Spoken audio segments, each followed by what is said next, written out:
আজকে আমার week of আর আজকে হচ্ছে ফ্রাইডে। আর ফ্রাইডেতে আমাদের বাড়িতে বেসিক্যালি ভেজ রান্না হয়, যেটা আমার খেতে একটুও ভালো লাগে না, কারণ প্রত্যেক উইক অফে আমার ইচ্ছা থাকে যে একটু রসিয়ে কষিয়ে খাবো। আফটারঅল বাঙালি তো বস, রসিয়ে কষিয়ে খেতে কার না ভালো লাগে। তো চলো আগে মাকে জিজ্ঞেস করি আজকে মা কি বানাতে চলেছে। মা আজকে কি রান্না করবে? আজকে আলু হচ্ছে সিদ্ধ দেব, আর লাউ দিয়ে ডাল করব, একটু দই দিয়ে আলুর দম করব, আর ভাবছি একটু আলু টালু ভাজবো। মায়ের কাছ থেকেই শুনে নিলে যে আজকে কি কি রান্না হতে চলেছে। আলু উচ্ছে সিদ্ধ দেবে, যা আমার একটুও পছন্দ না কিন্তু খেতে হবে। লাউ দিয়ে ডাল করবে, যা আমার মোটামুটি পছন্দের, বাট আলুর দম করবে মা দই দিয়ে আর এলাচ দিয়ে, যেটা আমার প্রচণ্ড পছন্দের। তো ওর জন্য আজকের খাওয়াটা মোর অর লেস জমে যাবে। তো চলো দেখি আজকে সারাদিন আমি কিভাবে কাটাই। নিরামিষের দিন হলে আমি কাটানোর মতো কিছু পাই না, কিন্তু তাও আজকে চেষ্টা করব। তো ইন্ট্রোটা দিয়ে ফেলি। Hey guys, welcome to my channel Mabis creation. তো চলো দেখা যাক আজকে সারাদিন কি কি এক্সপ্লোর করতে পারি। তো বাজারে চলে এসেছিলাম আলুর দমের জন্য আলু নিতে, আর একটু ছোট ছোট আলু নিচ্ছিলাম, কারণ ছোট আলুর দম খেতে খুব টেস্টি হয়। আর এখানে মা টাকা দিয়ে আলুটা কিনে নিচ্ছিল। তো চলো তাড়াতাড়ি বাড়িতে যাওয়া যাক। বাইরে দিয়েছে প্রচণ্ড রোদ, তাই বাড়িতে এসেই ভাবলাম একটু ফেস স্ক্রাব করে নিই। তো এই প্রচণ্ড রোদে যদি একটুখানি ফেস স্ক্রাব লাগিয়ে নেওয়া যায় রোদ থেকে এসে, আর তারপরে মুখটা ওয়াশ করে নেওয়া যায়, তাহলে খুব ভালো রেজাল্ট দেয়। তো আমি এখানে ফেস স্ক্রাবটা লাগিয়ে নিয়েছি, আর এবার ডিরেক্ট যাব স্নান করতে 5 মিনিট পরে। তো স্নান করে এসে তারপরে বাকি কাজগুলো করব। তো স্নান করে আসতে না আসতে দেখি এখানে মার আলুর দমের আলু ভাজা অলরেডি স্টার্ট হয়ে গেছে।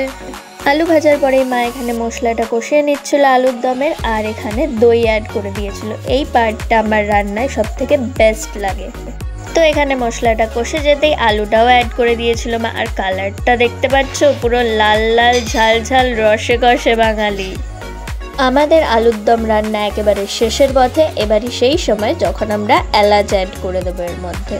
ফাইনালি এখানে পেস্ট করে রাখা এলাচটা আমরা দিয়ে দিলাম, আর এরপরেই এটাকে 2 মিনিট নেড়েই নামিয়ে নেবো আমাদের আলুর দম।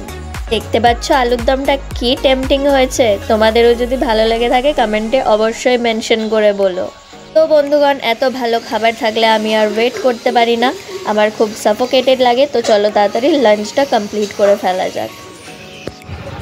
তো বন্ধুরা, এখন সন্ধে হয়ে গেছে, আর সন্ধে হয়ে যাওয়া মানে আমার খিদে পেয়ে যাওয়া। হ্যাঁ, এবার তোমরা বলবে আমি এত সেজেগুজে কি করছি। কিছুই করছিলাম না, রিলস বানাচ্ছিলাম। রিলস বানানো কমপ্লিট হয়ে গেছে। আর তোমরা যদি এই রিলগুলো দেখতে চাও অবশ্যই আমার চ্যানেলটাকে সাবস্ক্রাইব করতে হবে, কারণ এই রিলগুলো চ্যানেলে খুব তাড়াতাড়ি আসতে চলেছে। So stay tuned.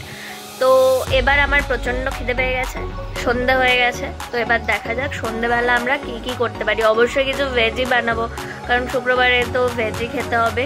কিন্তু ভেজের মধ্যে কতটা ধামাকা দেওয়া যায় ওটাই এবার দেখবো। তো দেখো এখানের এই গ্রিন ভেজিটেবলসগুলো দেখে বুঝতে পারছো যে কি হতে চলেছে। যদি বুঝতে পারো তাহলে কমেন্টে অবশ্যই মেনশন করে বলো। তো এখানে লেটুস পাতাগুলোকেও ধুয়ে ভালো করে রাখা হচ্ছিল। তো এই সব কিছুই তোমাদের কাছে একটা হেন, তোমরা এগুলো দেখে বলো যে কি বানানো হচ্ছে। তো সবজিটা সিদ্ধ হয়ে আসতে এতে দিয়ে দেওয়া হলো একটু সয়া সস, আর সাথে একটু ব্ল্যাক পেপার পাউডার। তো তোমরা যদি এতক্ষণে বুঝে গিয়ে থাকো যে কি হচ্ছে তাহলে তো খুবই ভালো কথা, আর যদি না বুঝে থাকো তাহলে এবার তো বুঝেই গেলে যে কি বানানো হচ্ছে। হ্যাঁ, এখানে ভেজ নুডলস বানানো হচ্ছে। আর দেখো ভেজ নুডলসের কালারটা কি ভালোই না লাগছে দেখতে। ফাইনালি আমাদের নুডলস এখানে রেডি, আর এবার পালা ছিল এটাকে গার্নিশ করে নেওয়ার। তো চলো তাড়াতাড়ি গার্নিশ করে নিই। আর দেখতেই পাচ্ছ গার্নিশ করে কতটা ভালো লাগছে এটাকে দেখতে। তো এবার আর কথা না বাড়িয়ে মুখে চালান করে দেওয়ার পালা। আর সত্যি কথা বলতে এই নুডলসটা খুবই ভালো হয়েছিল। তো আজকের ভিডিওটা তোমাদের কেমন লাগলো ওটা কমেন্টে মেনশন করে জানাতে একদমই ভুলো না। আর যদি এরকম ভিডিওস আরও দেখতে চাও তাহলে অবশ্যই চ্যানেলটাকে সাবস্ক্রাইব করে নাও মনে করে। আর যদি ভালো লেগে থাকে একটা লাইক অবশ্যই করে দিও। তো চলো দেখা হচ্ছে পরের কোনো ব্লগে, ততক্ষণের জন্য টাটা।